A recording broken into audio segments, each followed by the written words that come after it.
What we have seen in the region is a very significant development only in the last few days, with the ceasefire finally being agreed between Israel and Hamas after 15 months of war. In the region, we've seen Israel waging war against Hamas in Gaza. We've also seen Israel waging war against Hezbollah in Lebanon. What's your message to international investors looking at our region at the moment when they see this instability? What can be done to improve the situation through the course of the year? A lot can be done, and I can tell you it's very unfortunate that the ceasefire was as late as this week. We could have reached what we have reached now months before, but better late than never. And I think we should be hopeful that this will stand and continue, and we reach the next stage of a total end of hostilities. I think wars are very bad from a lot of angles, and not only for the nations that are involved, but also for the global at large. We should aim for de-escalation. Saudi Arabia strategically have made a very clear decision to de-escalate in the region, and we have seen what we have done over the last 4 years. And we are welcoming the development in Syria and Lebanon and Gaza, and will work with our international partners to make sure that this is a lasting development that will lead to a better region. From the private sector point of view, I think they are looking at the region with two lenses. There is part of the region is quite divided into two parts.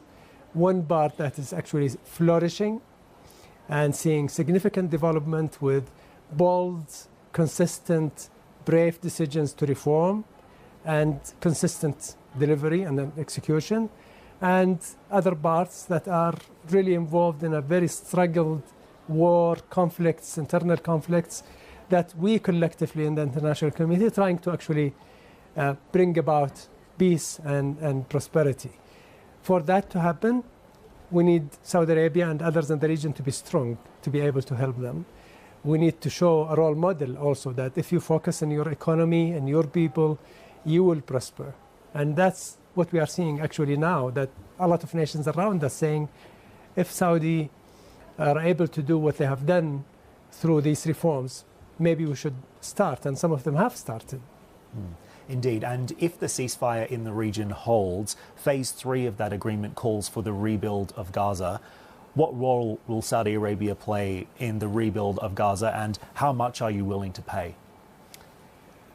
We play a very important role then in trying to bring peace and prosperity in the region. Obviously, if I want to be provocative, I would say we did not break it, so whoever broke it need to fix it. But no, that Saudi Arabia does not operate that way. The first priority is actually to look at the humanitarian side. And we have started actually contributing with our international community and sending the humanitarian needs and assistance to these regions that suffered badly over months and years. And the second part is making sure that before you send money and bring the world around to actually contribute into the reconstruction, you need to make sure that there are institutions in these countries that are able to do the right thing. You need to make sure that the governance of these countries is up to the task of actually rebuilding. There is no point of throwing good money after bad until you get comfortable and you get the multilateral institutions to help actually the new governments in these areas to build that institutional capability. Then we will think about reconstruction. And I think multilateral institutions, the World Bank, for example, started to think about what would it take for the reconstruction, and the friends of the countries in the region would provide the support needed.